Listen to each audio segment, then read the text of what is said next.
Il était une fois, dans un village entouré de collines verdoyantes et de grands baobabs, une jeune fille nommée Nia. Sa naissance avait été marquée par des événements tragiques. Sa mère avait perdu la vie en la mettant au monde, et son père, incapable de supporter la douleur, l'avait confiée à une tante acariâtre, avant de quitter le village pour ne plus jamais revenir. Nia grandit dans la maison de sa tante, mais cette dernière ne lui montra jamais d'affection. Au contraire, elle la traitait comme une servante, la réveillant avant l'aube pour moudre le mil, puiser de l'eau, et laver les vêtements de toute la famille. Les enfants du village, influencés par leurs parents, la surnommaient l'orpheline maudite. Ils se moquaient de ses habits usés, de ses pieds souvent nus et de ses cheveux qu'elle n'avait pas toujours le temps de tresser. Mais malgré tout, Nia ne nourrissait aucune haine. Elle avait un sourire chaleureux qui éclairait son visage, même dans les moments les plus sombres. Chaque matin, elle se levait avec l'espoir qu'un jour les choses changeraient. Un jour, alors qu'elle ramassait du bois près de la rivière, Nia entendit des pleurs. Elle trouva un petit garçon, assis sous un arbre, le genou en sang. Il portait de beaux habits, preuve qu'il venait d'une famille aisée. Malgré ses propres souffrances, Nia déchira un morceau de son pagne pour bander la blessure de l'enfant. Elle l'aida à se relever et le raccompagna jusqu'au village. Ce garçon, Malik, était le fils du chef du village. Il remercia Nia avec sincérité, mais en arrivant chez lui, sa mère, voyant les vêtements déchirés de Nia, fronça les sourcils. « Pourquoi traînes-tu avec cette fille ?» lui demanda-t-elle.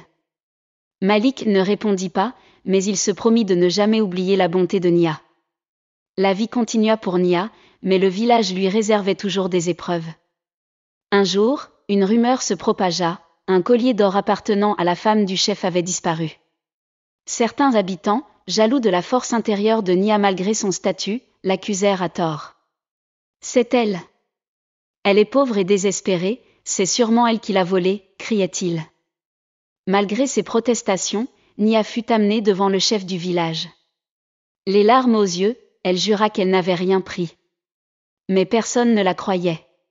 Elle fut condamnée à quitter le village et à vivre dans la forêt voisine. Seule dans la forêt, Nia erra pendant des jours. Affamée et épuisée, elle s'assit sous un grand baobab, prêtant l'oreille au vent qui soufflait à travers les branches. À sa grande surprise, une voix douce et profonde s'éleva. « Petite Nia, ne pleure pas. Je suis l'esprit de ce baobab. J'ai vu ta souffrance, et je connais ton cœur pur. Je vais t'aider. » L'arbre lui donna une gourde magique remplie d'eau et lui conseilla de continuer son chemin jusqu'à une grotte située au sommet de la colline sacrée. « Ce que tu y trouveras changera ta vie, » dit-il. Nia suivit les indications et trouva la grotte. À l'intérieur, elle découvrit une lumière scintillante, un champ de fleurs lumineuses qui semblait danser dans l'obscurité. Au centre du champ se trouvait une fleur unique, plus grande et plus brillante que toutes les autres. En s'approchant, elle entendit la même voix. « Cueille cette fleur, et retourne au village. Mais souviens-toi, Nia, utilise ce pouvoir pour le bien. » Lorsqu'elle revint au village, tenant la fleur magique, les habitants furent éblouis par sa beauté. Les pétales semblaient faits d'or pur, et une douce lumière réchauffait les cœurs. Malik, le fils du chef, se précipita vers elle. « Nia, le collier de ma mère a été retrouvé. Un oiseau l'avait emporté. Tu es innocente. » Nia, toujours humble, ne dit rien, mais tendit la fleur au chef. Dès qu'il la toucha, il ressentit une paix qu'il n'avait jamais connue. La magie de la fleur transforma les cœurs des villageois.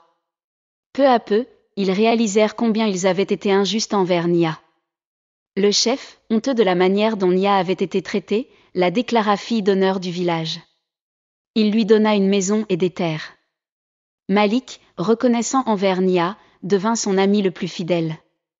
Et Nia, fidèle à elle-même, utilisa sa nouvelle position pour aider les plus démunis. Quant à la fleur magique, elle fut plantée au centre du village, près du baobab, et devint un symbole de pardon et de bonté.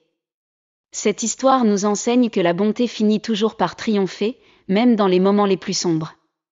Comme Nia, gardons espoir et restons fidèles à nos valeurs, car c'est souvent dans les épreuves que les âmes les plus pures brillent le plus.